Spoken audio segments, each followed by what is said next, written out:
Almost 2 months ago, Buffalo police officer Craig Lehner died during a routine training exercise in the Niagara River. But there are still so many questions about what happened under the water. Buffalo homicide detectives and the state have been investigating this for weeks. The police department says Lehner was snagged on something underwater. But what was it? As Ed Dranch discovered in this I-Team investigation, there are many hidden hazards divers may not even know about.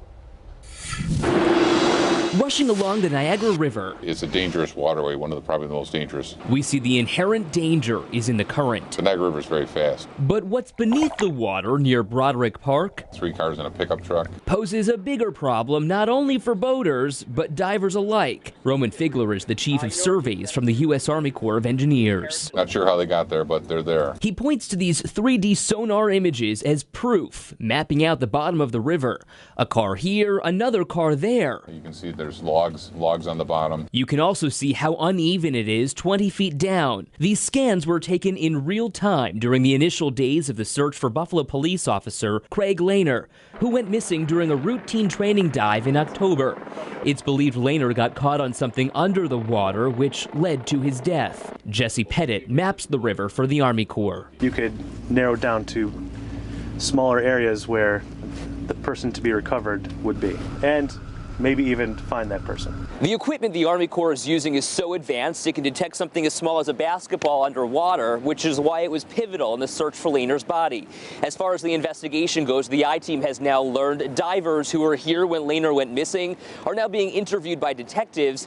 We've also learned this was Lehner's first dive in this part of the water. It's one of those things that we have to train for. Buffalo Police Captain Jeff Rinaldo says these sonar scans are being reviewed by investigators. Thing is, these images were not available to divers before this deadly training exercise. How dangerous is not knowing what's beneath the water? It is very dangerous, and I know that a lot of people have questioned, if it's that dangerous, why do you do it?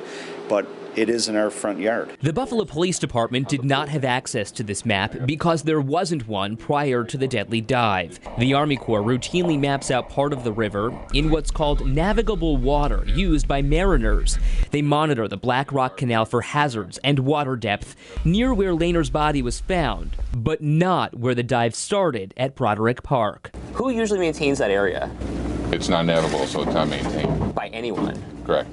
Should it be maintained? And my thought on that would be no, it's not practical to do that. Daryl Edmiston is an expert diver with nearly 50 years experience. But even taking pictures of it once a year, well, a few months later, that bottom of the structures, while they're there, could change and move. So a picture that's a year old or 6 months old may not be accurate anymore. There are some hazard maps, however, maintained by NOAA that would highlight issues like this shipwreck at the bottom of the river, as picked up by the Army Corps sonar scan, and similar issues that might appear near Broderick Park. Now we've got a documented record of what's down there. It's unclear if these maps will be used in future training exercises.